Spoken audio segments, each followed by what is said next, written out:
रामपुर नामक गांव में एक बहुत बड़ा धनी सुनार रहता था, जो लोगों को ब्याज के चलते पैसे उधार दिया करता था और उनसे सामान गिरवी रखवाता था। ऐसा करते करते उसका बहुत बड़ा घर बन गया था गांव में। हीरालाल उसी गांव में रहता था। वह मजदूरी करता था। खाना खा के वह दोबारा मजदूरी पे चला गया। हीरालाल का खेत बंजर था। वह बहुत परेशान था। एक दिन उसके दोस्त ने उसको सलाह दी। अरे हीरालाल, कैसे हो? घर में सब बढ़िया है? बहुत ही परेशान लग रहे हो। कोई दिक्कत हो तो बताओ मुझे, तुम्हारा दोस्त हूँ मैं आखिर।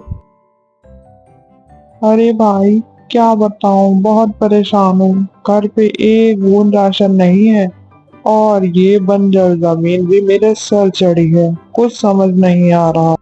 अरे तो तुम इतना दुखी क्यों हो? तुम्हारे पास कोई कीमती सामान हो तो वह सेठ धनीराम के पास जाकर गिरवी रख दो और उससे पैसे ले लो खेती करने के लिए। इतना कह के उसका दोस्त वहां से चला गया और हीरालाल सोचने लगा अब क्या करे। फिर हीरा ने जल्दी जल्दी अपने खेत का काम खत्म करके सेठ धनीराम के घर गया। नमस्कार सेठ जी, वो मुझे थोड़ा सा उधार पैसे चाहिए थे। मुझे अपने खेत के लिए चाहिए थे। जैसे ही मेरी फसल आ जाएगी मैं उसको बेचकर आपके पैसे वापस कर दूंगा। क्या मुझे पैसे मिल सकते हैं? मैं सोने का मंगलसूत्र गिरवी भी रख दूंगा। अरे कैसी बात कर रहे हो भाई? मैं बैठा किस लिए हूँ यहाँ पे? तुम गरीबों की मदद के लिए। लाओ, दो अपना मंगलसूत्र। मैं तुम्हें उसके बदले पैसे देता हूँ। और हाँ, एक बात का याद रहे, मैं सिर्फ तुम्हें 3,000 रुपए ही दे पाऊंगा। सुनार मंगलसूत्र देखकर बोला, अरे ये तो 1,000 रुपए का है। मैंने तो फिर भी तुम्हें 3,000 रुपए दिए हैं इसके बदले।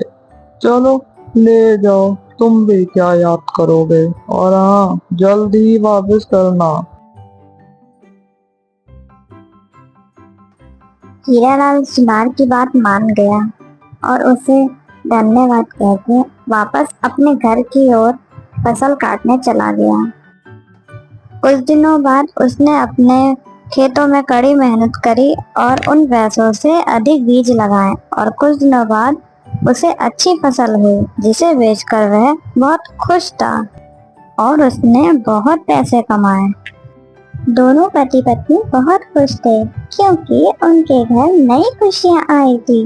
तभी हीरालाल अपनी पत्नी से कहता है कि वह जा रहा है वो मंगलसूत्र उस सुनार से लेने और उसे पैसे वापस करने।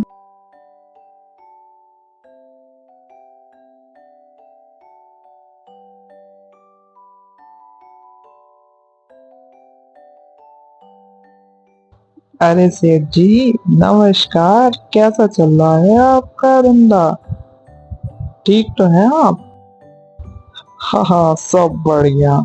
तुम्हें देख के लगता है शायद तुम मेरे पैसे वापस करने आए हो, क्यों? हाँ सेठ जी, आपके दिए हुए पैसे से मेरी फसल में बहुत अच्छा सुधार हुआ है और मैंने उसे शहर में बहुत अच्छे दामों पर बेचा है, जिससे मुझे मुनाफा हुआ है।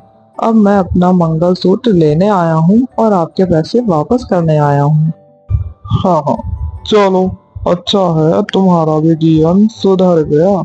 आखिर मैं यही चिंता में था कि तुम्हारा मंगलसूत्र कहीं यहीं ना रह जाए।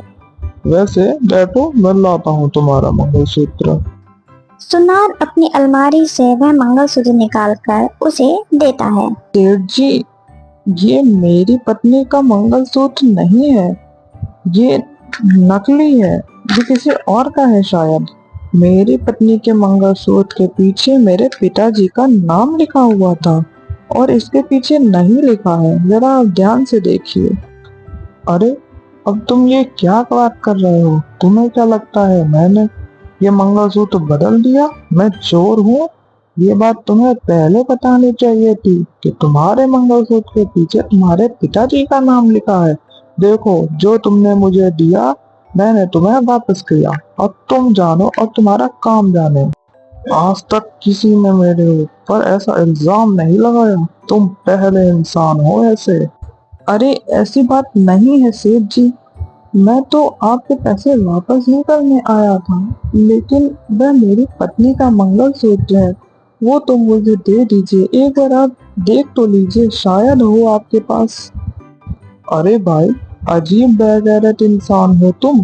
कैसे पीछे पड़ गए हो मेरे, जैसे कि मैं चोर। एक तो मैं मदद करूं, ऊपर से मुझे ही झूठ बताओ। वह उदास होके वो मंगलसूत्र लेके वापस जाने लगा। जंगल में चलते चलते उसे उसका दोस्त रास्ते में मिला और उसने उसको वहाँ की सारी बातें बताई। जंगल में चलते चलते उसे उसका दोस्त रास्ते में मिला और उसने उसको वहाँ की सारी बातें बताई। उसने अपने दोस्त को वह मंगलसूत्र भी दिखाया। अरे भाई, तुम परेशान मत हो। तुम गांव के सरपंच जी के पास जाकर ये बात बताओ, वह जरूर तुम्हारा फैसला करेंगे। मुझे कुछ समझ नहीं आ रहा है, मैं क्या करूं? और घर जाकर अपनी पत्नी को मैं क्या बताऊंगा कि उसका मंगलसूत्र मैं नहीं वापस ला पाया? अरे दोस्त, दिल छोटा मत करो। तुम सरपंच जी के पास जाओ और परेशान मत हो, वह जरूर तुम्हारी बात सुनेंगे। हरी अपने दोस्त की बात सुनकर धीरे धीरे सरपंच जी के घर की ओर चलने लगा और उनके पास पहुंचकर उसने सारी आपबीती उन्हें बताई। सरपंच जी, सुनार ने मेरा मंगलसूत्र बदल दिया है, मेरी मदद करें। क्या सबूत है तुम्हारे पास कि यह मंगलसूत्र तुम्हारा ही है? अगर तुम्हारे पास कोई सबूत है तो तुम दिखाओ मुझे। सरपंच जी, वह मंगलसूत्र मेरा पुश्तैनी मंगलसूत्र है, जिसके पीछे मेरे पिताजी का नाम लिखा हुआ है। और जो सुनार ने मंगलसूत्र दिया है, उसके पीछे कोई भी नाम नहीं लिखा हुआ है। सरपंच जी के कहने पे सरपंच जी का आदमी उस सुनार को घर लेकर आ जाता है।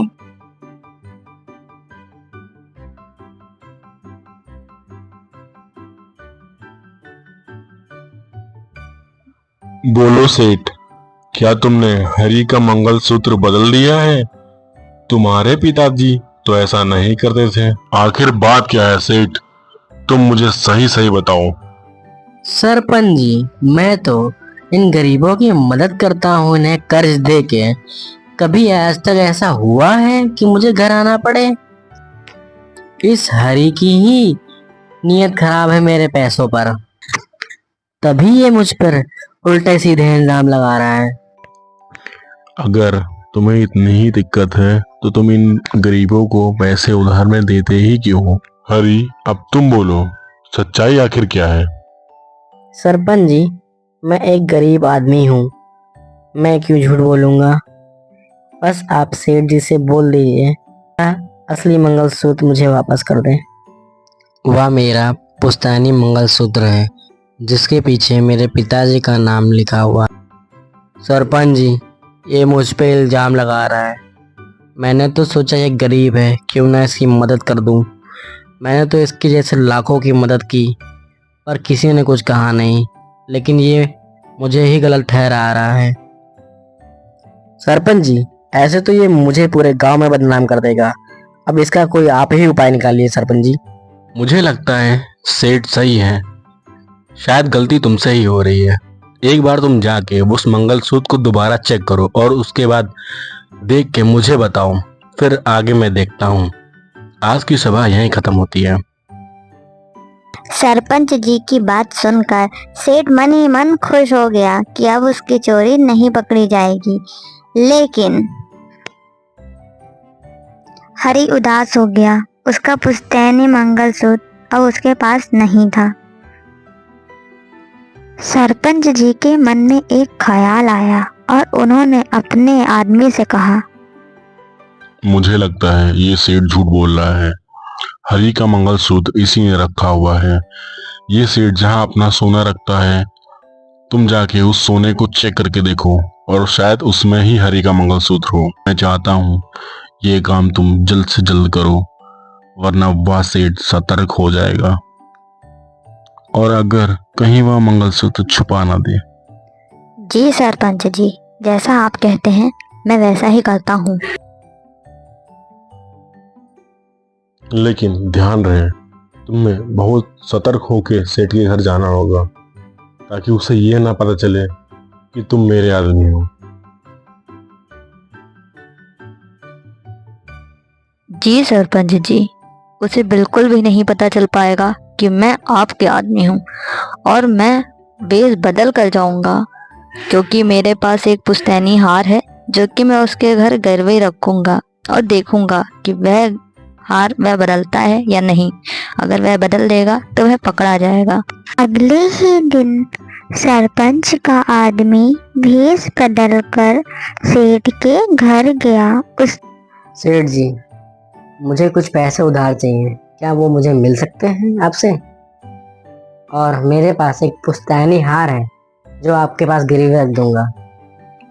वैसे मैं तो किसी को उधार देता नहीं हूँ, लेकिन तुम मुझे थोड़ा ठीक इंसान लग रहे हो।